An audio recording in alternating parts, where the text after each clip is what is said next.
Welcome, everyone, to another episode of Between Two Brokers. We have invited Jonah Canter with Canter Construction to come back for a second episode because he is so full of excellent business and marketing advice, and he is Charleston's most organized and cheerful contractor. I appreciate that. And I only have one shirt that I wear in my entire life, and it's this shirt right here.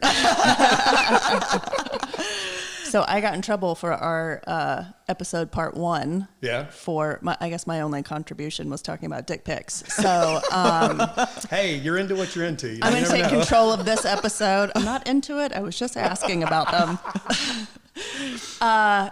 Something came up before we started recording that I want to talk more about because I have often said that I blame reality real estate TV for many things in this market. Mm-hmm. And the one that's most personal to me is people getting into the business because it looks like we make a shit ton of money and don't do anything. Mm-hmm. Like $300,000 and all we have to do is negotiate for 10 minutes and then, whatever. Drives me crazy. But you brought up a show that you were on where you were intentionally told to cut a price more than half. So let's talk about how fake reality TV is, especially in the real estate world. Yeah, so it was a sizzle reel, so that we never really made it to TV. But the sizzle reels they cut, when they were wanting a show, they send out to a production company and they cut it. But it was I think they spent $30,000 or $40,000. It was like a 3-day, 14-hour-a-day shoot. But it really brought to my attention how much Hollywood affects and the fakeness of like what you see versus what's reality. And when we were doing one of the little bits, if you will, there was this real pretty blonde real estate agent that they had set up, and we were talking about ripping off the entire back of a house. And I gave the whole spiel, and she said at the end, "How much is this going to cost?" And I said, "Oh, it's going to be $140,000."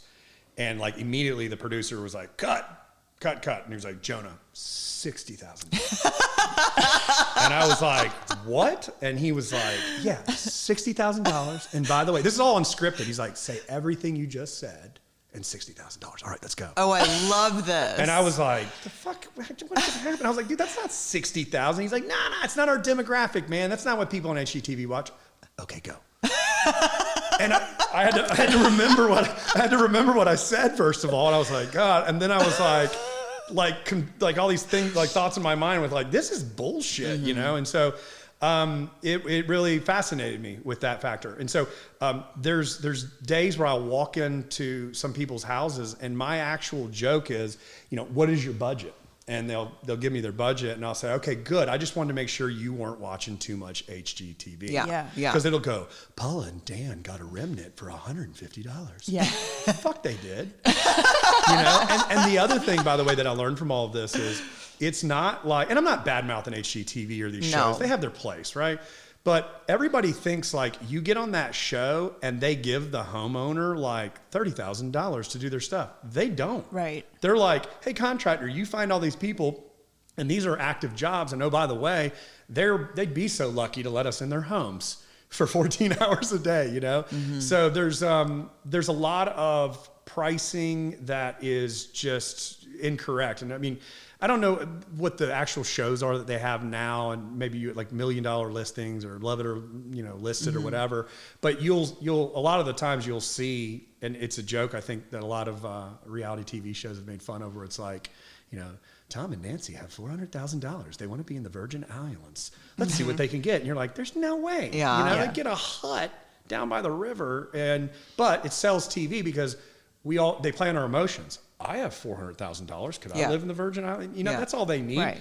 They set the hooks, and then you watch it for half an hour, and by the end of it, you're like trying to go on Zillow, and your heart is broken when you find out that everything's like $5 million or whatever. Yeah, they do have their place, and that place is entertainment, not education. It is. You were interviewed, or I don't know, whatever, about having your renovation done on a television show, and you weren't getting anything for free, were you? No, that was a local show, and I was going to have to pay for everything, which is a misconception that I had. I believed that I was like, well, why would I do it if I'm like why won't I just And you're forced to use a designer that you didn't pick. And right. the designer was gonna be a surprise. Yeah. And I'm extremely particular about design. And the person was like known for her color. Is there any color in this house? You know? And so I was like, all of a sudden you end up with like Lily Pulitzer wallpaper. You're like, what the I mean, what if I had like a hot pink kitchen or something, and like her design is so cool, like I respect it totally and love it, but it's not for, like, I would die if I had bright cabinets. Like, seriously. The true answer to why people do it is people are enamored by being able to say, I was on HGTV. Attention. Like when I talk about the sizzle reel and cutting it, I tell people all the time, they're like, would you do it? And I go, I don't know, I'm 50-50 on it. And I'll tell you why. Because that was the longest day of my life while I was still running a company, right? And on those shows, they don't pay you a lot of money on your first season. You got to get like 4 seasons in before you can get an agent and negotiate your price, right? So you're really causing a disruption to your business and your life. Totally. And then you have to think of the unintended consequences. And don't act like I'm some Z-list celebrity, but if you get on these shows and you're going downtown for a drink with your family or whatever, and then people are like, oh, I saw you on that show.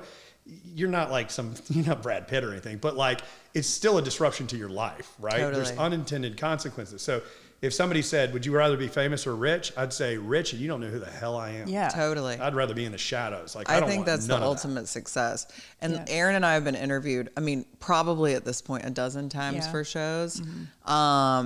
And I remember one time she told me that her husband was like, I don't want you guys to get a show. Yeah. You would change. I mean, even when we do these videos or we do any kind of photo shoot, like as women, we're like, oh, I hate my outfit. I hate my body. Yeah. Well, look, and it gets way worse if you're. There's a joke amongst producers that Bravo shows are. There's a term, and I could have it wrong, but it's like the sip and fight show, where what they do is they liquor them up 2 hours before. Yeah. And then they whisper in Erin's ear, Stacy called you a bitch the other day. Yes. And Yes. you're like, what? And she said that your husband has a weird eye, whatever. and it's one like, weird it's eye. like, yeah. he's like an iguana or whatever, a gecko. He could center it. But what they do is they start this. They manufacture drama, right? And so those shows, the Southern Charms and all that, people they don't see that, but everybody likes a good train wreck, right? And that's why they have an audience. People are like, yes, I love when Catherine's fighting whoever. Right. Like it's good entertainment. It is good entertainment, but it does cause issues with real estate agents as well when you have these shows that have crazy ideas. I mean, you not only on the sale of a house, but when they talk about a kitchen and it's $20,000 and we all know that's a 60, that causes, problems with future clients and what their expectations are. Yeah, exactly. It's all about expectations. And my point is, it's like people get into the real estate business thinking, look how easy it is and look how much money I can make. And it's just like, if you were yesterday, my car was in the shop yesterday. I worked all day from home, and Spence was hearing the conversations I was having and like how all of my deals were like slowly falling apart over inspections and termites and a cost of insurance and just all this shit. And he was like, people have no idea what it's really like. I'm like, they don't.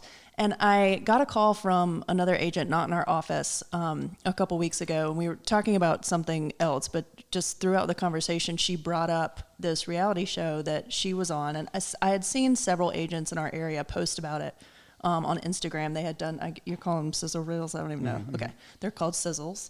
And it was like focused, like one girl was, her area was Isle of Palms and the other girl was downtown and, there's some other people. And I was like, how was that for you? And she was like, it was a total scam. I had to pay for all of my own production and they didn't tell me that up front. So I'm out like $6,500. The show didn't even make it to TV. She got scammed. Right. Time. I would have, if they said that, I would have been like, kick rocks. I don't need your time. And they pitched it to her with this, you're going to be a star. You're going to get all this new business. You're going to be like Tracy Tudor on $1 Million Listing or whatever. And she was like, it's not a ton of money to me, but now I'm out.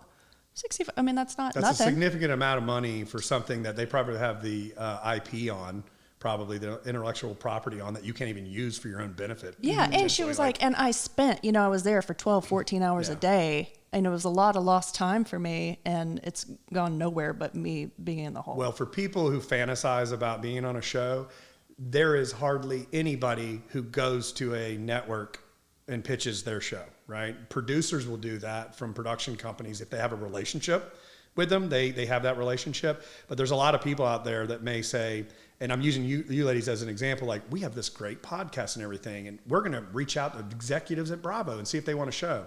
They don't care because they know what they want, and they put feelers out to areas and say, we want a show in Charleston that's on a coastal theme, and we want 2 strong female voices. Boom, you guys are there. Yep. But it doesn't happen the other way. So when that's insane that they actually, that is, I think that literally is a scam, that they charge her for the production. Yep. If they're serious about it, they get a budget from the production company or the network, I should say. And then that's how you know they're serious. But so I hate to hear that for them, but. Yeah.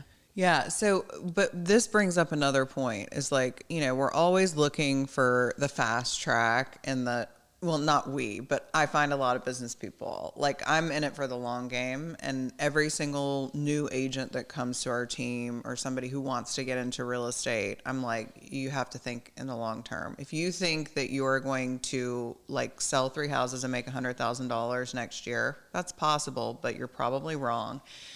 And so I want to talk about like some of the things that people need to know about just having a successful business. Like, what are some of the principles that you live by? How have you been able to have a successful business for so long and start other companies? Well, I think, you know, it's like anything, when you hear it, you're like, duh, of course you would do that. But it's like, the fundamentals and implementing those are just the most important, right? And sometimes we forget about that. So to your point about nothing comes easy, you don't sell 3 houses. There may be one person that does that and they're an anomaly, right? So it could happen, but like, you have to look at the long game and build the fundamentals, the base, before you can kind of continue to rise on it. So for me, one thing that I've always told people is, I can be me, and I can be the best me possible, and everybody can think I'm the best thing since sliced bread or whatever.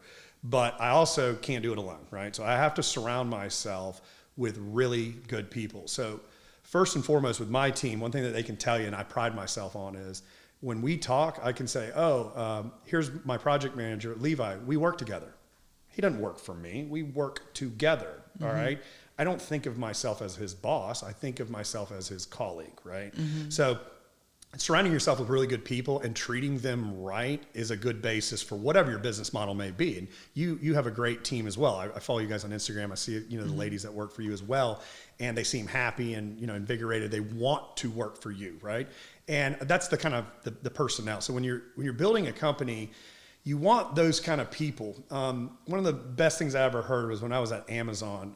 I had a boss that said, you should work yourself out of a job.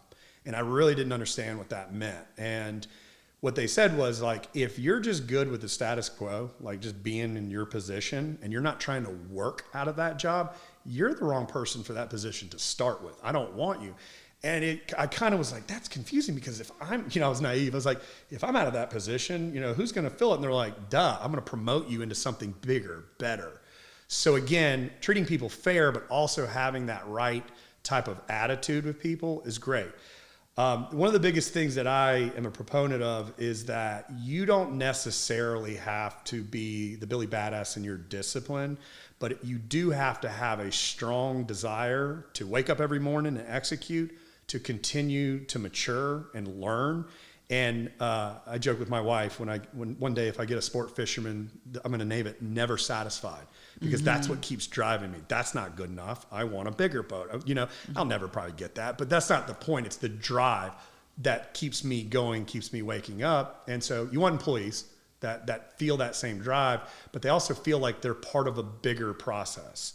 And how many times have you heard people, they'll go, I love my job, I hate my boss. Right? That's a horrible thing. And they'll leave because there was some person in there that was horrible. You want people that are like, I love my job, I love my boss, I love everything about it, and I wake up every day wanting to just rock and roll and achieve. So yeah, I think they have to have that same drive. They do. I mean, absolutely. That's something that, you know, I look for now. I didn't really understand it, but I believe that that's not something that can be taught. For whatever reason, all of us, we were either born that way or something in our childhoods made us that way. And there's one more thing I'll just add real quick is, I was really young and had to let people go, like to fire them. And that was like the toughest thing, right? That's something that I feel like made me mature. Nothing about it is great. These are people with lives and families and everything. But one thing that I learned from my time working from Amazon and the other software companies is that the key to success is actually firing fast. Yeah. It's the money ball. And I feel like that's cut their head off, throw them away. You're moving to the minors. Bye. Like it's business, but you can't. People who have unsuccessful businesses will drag out bad employees rather than dealing with it, cutting it off, firing fast, and saying, we need to go on. So totally. And it may have been Bezos, like one of his quotes or whatever, but it's like hire slowly, fire quickly. And that's something that I've learned, and I'm not like a ruthless, cutthroat person, but if I have a flash of this ain't us, because I'm, everybody for me is a 1099, so I don't have employees necessarily, but if I can tell that somebody doesn't share the same principles and values that we share, they're gone. There isn't any further conversation. I have no emotion about it whatsoever, because I can't have a person behaving like that in the office. It completely ruins the culture. You could ruin the whole vibe. Yeah. I mean, if you're going to come in and complain and act entitled or anything like that, like you're not a fit. If you're going to be catty and you're going to talk about other people in the office, you're not a fit. Like you're just gone. And so now like our interviews have become a little bit intense, I think, because I'm just telling everybody up front what my expectations are. And if you don't do these things and you have a great work ethic and you're driven and you're selling, everything's going to be fine. But if you don't stay in line with our principles and values and have a good attitude. I mean, attitude is a choice every single day. And remember, these are people that are representations of your firm when you are not there. Mm-hmm. So if I don't feel comfortable with you when you're here, I can't imagine what you're like if you're out there. So it's got to be a good fit. And that's an interesting conversation. So my boyfriend's in sales, and we talk about business all the time. And so he has asked me when I've let people go in the past, he's like, "What's the harm in or if I'm upset with somebody, what's the harm in having them?" And I've said that the harm in having them is that I know that they're embarrassing me somewhere else by saying that they work for my company. It's not acceptable. Yeah. I don't care. I'm just not going to have people. It's quality. I want every single person, every single agent that sees a Smith Spencer agent as the listing agent, when they see a listing pop up, to be like, hell yeah, this person's polite, they're professional, this is going to be a smooth and seamless deal. It's going to be easy. And so, you really have to protect your brand and reputation. And like, to your point, I mean, again, everybody is obsessed with like the shiny new thing. And I just think you just stick to basic principles and wake up every single day and work hard and just do your best. And you're going to be a successful person. I think that's it. That is the secret. I have one of my employees. It's one of my little shout outs because I'm so proud of her because of where she came from and where she is now. It's Andrea. She works for me. She's my site manager. We call her Keebler because she's like 5'4" on a good day. So everybody gets nicknames in my company, and she owned it. That's really not that short for a woman. No, maybe I'm wrong. Maybe it's like 4'7". I'm yeah, that a couple inches in there, but she's gonna probably see this and go, "Thanks, John, I appreciate that." You're like 8 inches there. But no, what I loved about her was I knew her from a restaurant. She was a really hard worker from that restaurant, right? And you're like, how did she go from being a waitress to coming here? Right attitude. Real jovial. I wanted to learn, right? Well, she drives a big F-250 diesel for us. Oh my gosh. She drives our dump trailers that are gigantic. I joke, she's getting married, and I joked to her fiance, I said, "Man, you be thankful I'm making you the best woman you've ever found." Because I'm like, when y'all get a boat, you're going to be the little weenie that's in the boat, and she's back in the trailer up to drop your ass off. Oh right? My God. But the point I'm making there is like, she came into the office one day and I was like, "You need to learn how to back up trailers." And she's like, "What?" And I was like, "Yeah." And I just watched her jackknife a trailer like 50 times in the parking lot. And she, it was like the old, like kicking rocks. And I was like, "Get back out there, do it." But she kept doing it. And now when she goes to like one of our, to pick up materials or something, the guys know her so well that they're like, there'll be other ding dongs in there, like jackknife. And then they'll be like, get out of the way. Andrea, you're good. Come on. And she'll go, whoop, bloop, you know, park it. But that's the kind of, back to the employees and the type of people, you know, like people say to me all the time, like, oh yeah, he's got that girl that is short and drives that big truck. Well, it's awesome because that's a good representation for me that I don't need a guy or a girl, a woman, whomever. I want good people that can do things and learn. So yeah. So tell us about some of the other companies that you have started and why. So, you know, I never wanted to be the guy that's like, I own 3 companies or whatever. But you own 3 companies. Yeah. I've got partners in 2 of them, and then Canter is my namesake because I own that outright. First and foremost, I'm one of these guys that I get aggravated if I think I'm being taken advantage of, right? And one thing that happened specifically in the concrete industry is I felt like a lot of these concrete subs, when I was doing additions or builds, were really charging me a super premium on the concrete. The world is coming to an end. Yes. Sorry, guys. There's a military plane. Special forces are picking me up for a...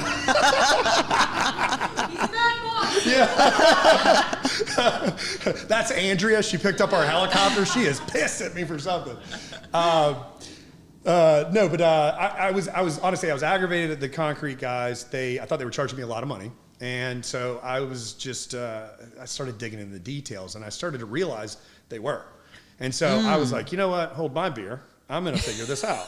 So I didn't start the company initially, but I started to, you know, in anything, you have to matriculate down to the subs at the very bottom. That's where you get the most money. So I was dealing with these middlemen at the time, and I cut them all out, went to the bottom, and then started having these people do my jobs. And I started to realize, I'm like, this isn't rocket science. Like, come on. And then it so happened that I had a person who was like, can you do a driveway for me? And I'm like, yeah, champ, I'll do a driveway for you. And it's like that, you know, that engine, it started taking off, and it was a hobby, I guess, at first. And now it's a full-on business called Chucktown Concrete that we're rolling. And I never really intended it to be a business, but I was okay with identifying the fact that there was a need. And it's the same, it's the fundamentals, like I say all the time. What makes us different in the concrete world is concrete's concrete, right? It's it's one of those things that you just have to execute.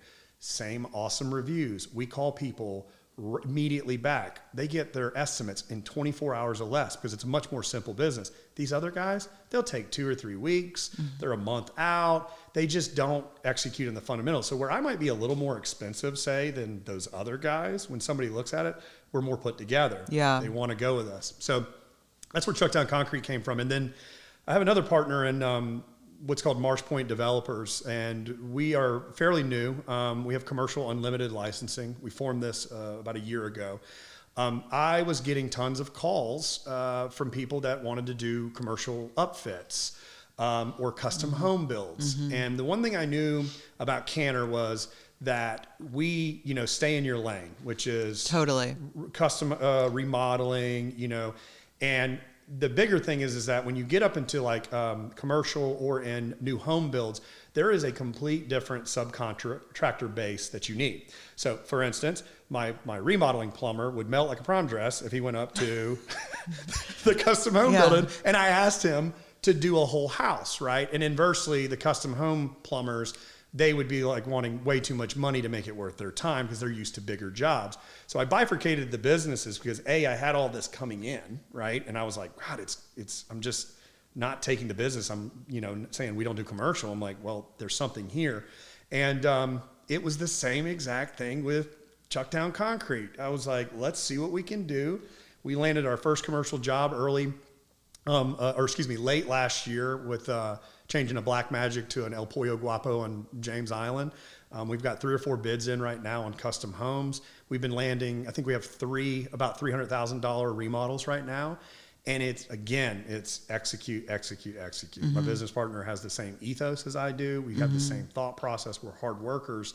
And now what's got me scared is he came to me the other day and he's like, so we've got Chucktown Concrete and Canter. Why don't we start a roofing company? And I'm like, more. Yeah. But I think there is a point of diminishing returns with more. And I've told this to him. I think if we had a person in place and I have limited interaction with it and it makes money, sure.